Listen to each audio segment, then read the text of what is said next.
Good morning and happy Sabbath.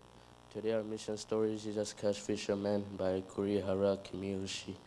My heart filled with joy as I saw Shirioki, a 48 years old fisherman, get baptized on the remote Japanese island of Tsushima.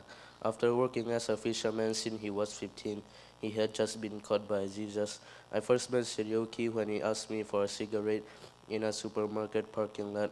My wife and I live with our two young daughters on Tsushima, an island of 30,000 people located partway between Japan and South Korea.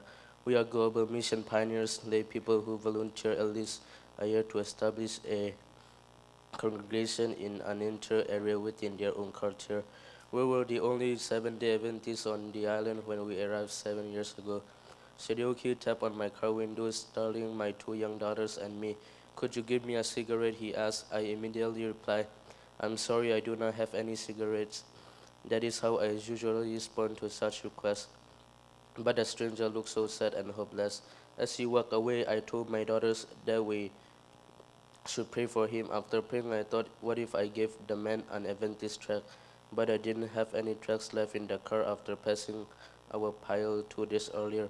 So I prayed again for God to do something. When I opened my eyes, I saw a lone tract lying on the car floor.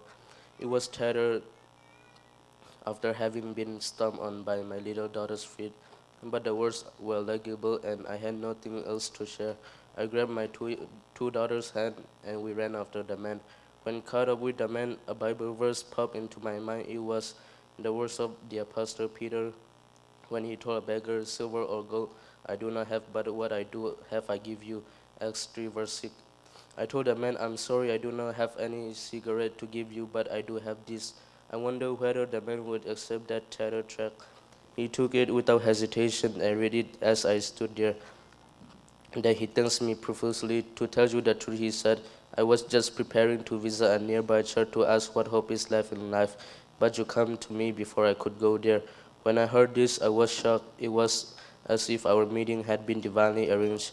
I invited the man to study the Bible with me every day and asked whether he did something to eat. We could give him food every day too. The man introduced himself and happily agreed to come to my home for Bible study. Shirioki showed up the next day and we studied together. For 3 months, I learned that Shirioki had struggled with depression and alcoholism. He had tried to commit suicide twice by overdosing on pills, but doctors had saved his miraculously both times. I told him that God would never allow him to die without first knowing Jesus' love. Shirioki was baptized in 2015, becoming the second of three people who have accepted Jesus through baptism since my family moved to this island. He does not drink anymore, and he dreams about opening an Alcoholics Anonymous program to help other people suffering from alcoholism. Someday, my wife and I are tempted to feel discouraged about the great difficulties we face in sharing the gospel among a population that follows Buddhist and Shinto tradition. But Shirioki and his smiling face remind us that God's ways are not our ways and He can direct us to people who are seeking truth.